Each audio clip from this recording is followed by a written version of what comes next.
It's free to play weekend in Borderlands 3, and while a lot of you watching will already be veteran Borderlands players, there will be a lot of newcomers to the franchise. So Gearbox hit me up and wanted to collaborate on an early game guide for Borderlands 3. This will be ranging from basic tips for newcomers, legendary weapons you can pick up early, all of the red chest locations on Pandora, online tools you can use to help you along the way, and much more. They have also given me 20 game keys to give away to you guys. This will be split between all platforms, and all you have to do to enter is leave a comment down below. I will be randomly selecting 20 of you guys from that, and next Wednesday I will be announcing the winners of this in a community post on the channel. And for the people selected, make sure that you have your Twitter or email linked in your about section on your YouTube channel, as this will be the best way I can contact you.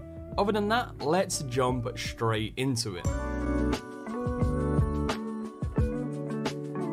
So starting off this video, we're going to be going over some of the basic tips for the newcomers out there. Then we'll jump into the rest of the stuff that you should be doing on Pandora shortly afterwards. Now again, it is free to play weekend in Borderlands 3, so if you haven't played the game yet, you can hop in right now for free and get a feel for the game. Anyway, jumping straight into the basic tips section, and tip number 1 is to do your research before you select your first Vault Hunter. There are 4 classes to choose from in Borderlands 3, each with their own skills, progression system, and unique abilities. You have Flak, who is the Beastmaster of this game and is accompanied by his trusty pet sidekicks. You have Amara, who is the Siren, and she mainly capitalizes off elemental damage and elemental side effects. You have Mose, who is the gunner in this game and is accompanied by a giant mech known as the Iron Bear, and she loves destruction. And then you have Zane, who is the operative, and he's more of the kind of like soldier class of the game, who is accompanied by a sentinel drone he can call on, and also has a deployable barrier. Now if you are still struggling on which Vault Hunter you want to choose, I will leave guides and links in the description below that take these characters and go into a lot more detail about them. So if you want to check those out, they will be linked, and I'll also link some of the best character builds for each of these that you can work on along your journey. Anyway, now moving on to the next tips, which are surrounding the weaponry. Now, there's a couple of things that you do need to know about the weapons in Borderlands, especially if you are a newcomer. As you're going through the game and you're killing enemies and looting chests, you will find different rarities of weapons. These range from white weapons, which are uncommon, you have green, which are the common weapons, then you have blue, which are classed as the rare weapons, purple, which is classed as very rare, and then legendary weapons, which are some of the most sought after weapons in the game. Now again, I will be talking more about legendary weapons later on in the video, but you will want to make sure that as you're playing through and you're leveling up, you are using weapons that are around the same level as you. If you do pick up weapons that are above your level, you won't be able to use them, and if you're using weapons that are way below your level, they just, quite frankly, won't be that good. In addition to this, make sure that you're always testing weapons that you find. Even though some of the weapons in the game statistically may not look that good, it's always good to try them out. You never know how they may work in game. Some of them may have different firing modes that do a lot of damage, so always make sure that you're testing them out. Later on in the game, when you do reach Sanctuary 3, which is kind of like your home base of operations, I guess you can call it, you'll also gain access to a target dummy that you can use to also test out your weapons. This is a lot more convenient because you do have a bank on Sanctuary 3 as well, where you can store weapons and then test them out in the shooting range. Talking of weapons, especially if you're between level 1 to 10, another tip is to pick up as many as you can. Even if you're not using them, you can sell all of the ones from your inventory at any nearby vending machine, and this is a great way to earn cash very early on in the game. And between those levels, vending machines will oftentimes offer you better gear than you currently have. So using that money that you just got from selling those weapons, you can potentially buy better gear to use along your journey. Anyway, now that the basic tip section is out of the way, let's jump in to the rest of the video. So as you're progressing through Borderlands and going through the main story, you'll eventually come across the first main area of the game known as the Droughts. Now alongside the main story, there is also a couple of things that you can do to better prepare you for your upcoming boss fight known as Mouthpiece. Not only is there a few side quests that you can do in which a lot of people do skip over, and I do want to mention the importance of these because not only do they give you experience and money which can help better prepare you for your first boss fight, but they can also offer you specific unique weapons that you can't get anywhere else, and oftentimes these are better choices to use in the early stages. But aside from that, there is also some red chest locations that you can go to, which do offer you better gear than most of the other white chests that you will come across. And then there's also the dead drop locations, which offer you much better gear than pretty much anything else you're going to be doing in the early stages. So starting off with the red chest locations here,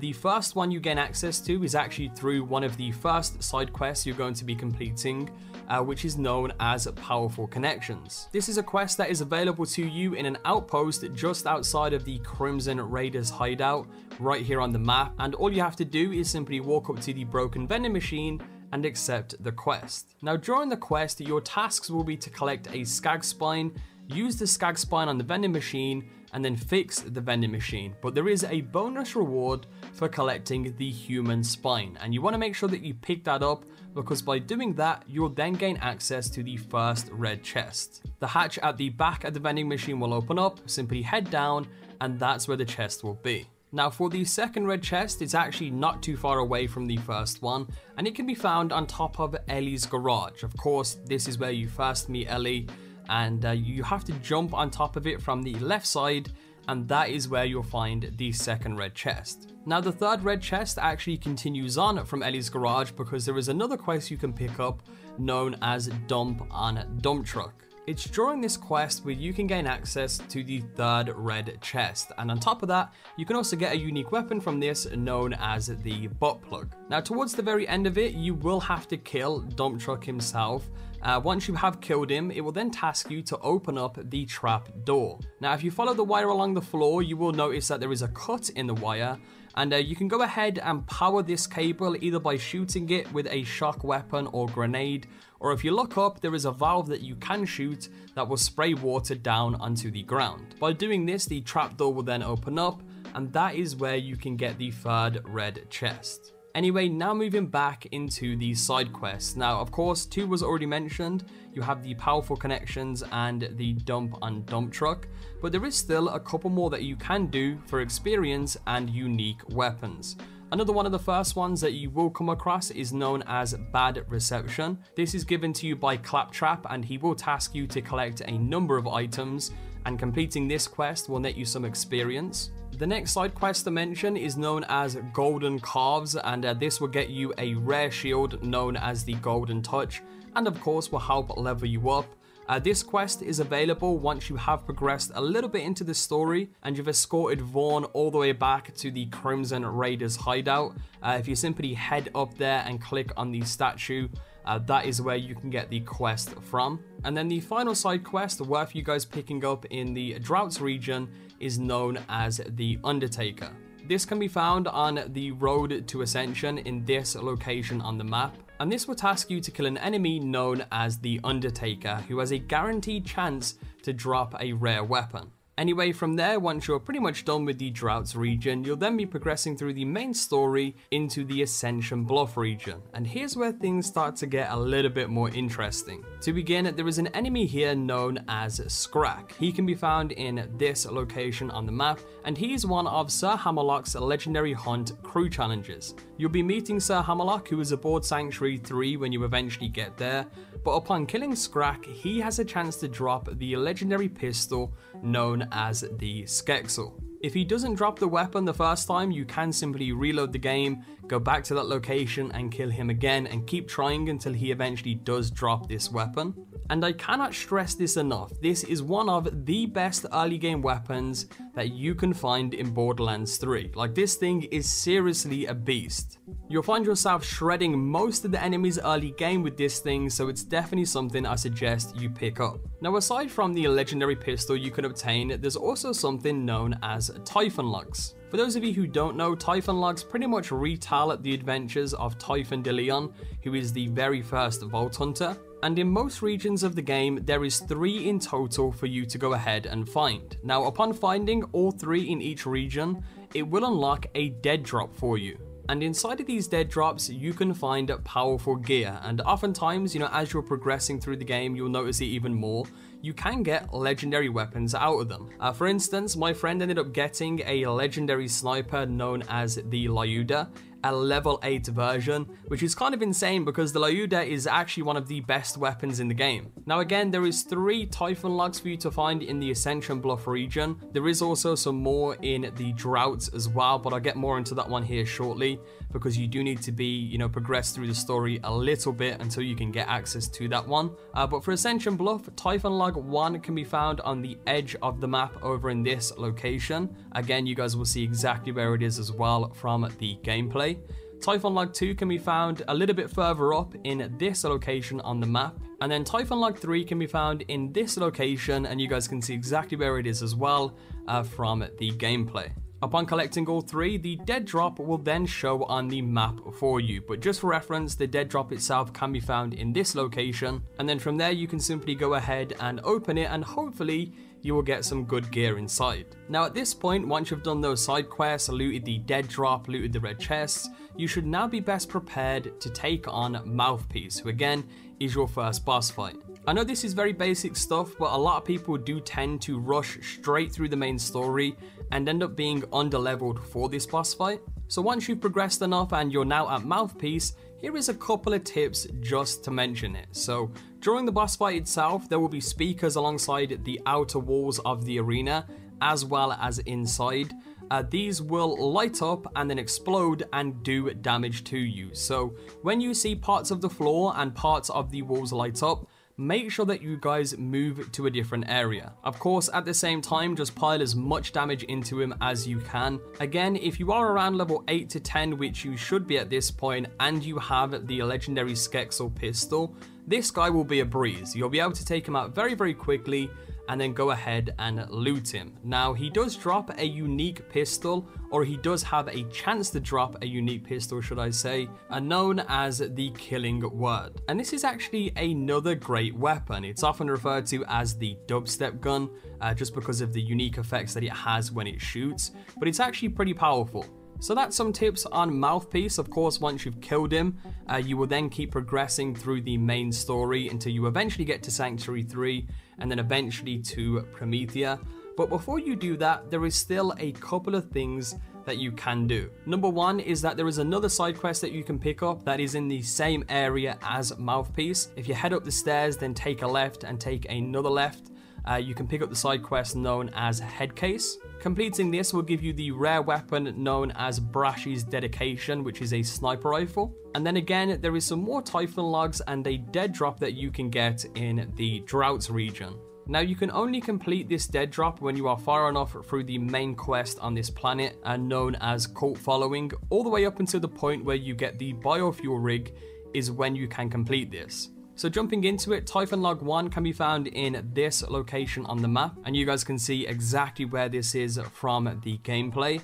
Typhon log 2 can be found in this location on the map, and it can be found right here. And then Typhon log 3 can be found in this area of the map, which again, you can only gain access to when you get a hold of the biofuel rig. Once you've completed all 3 of the Typhon logs, you will then gain access to the dead drop, which can be found right here, and hopefully you will get some good stuff inside of there. And at this point, you are pretty much good to go to continue on your main quest, and eventually you do get to Sanctuary 3. And at this point, you will now be well prepared enough to continue on your journey in the Borderlands 3 universe. But there's still a little bit more I want to talk to you guys about. So in addition to all of the basic tips and beginner's guide that I've talked about throughout the video, there is a couple of online tools that are very useful for newcomers, but also players who have played the game for a while if you don't know about these.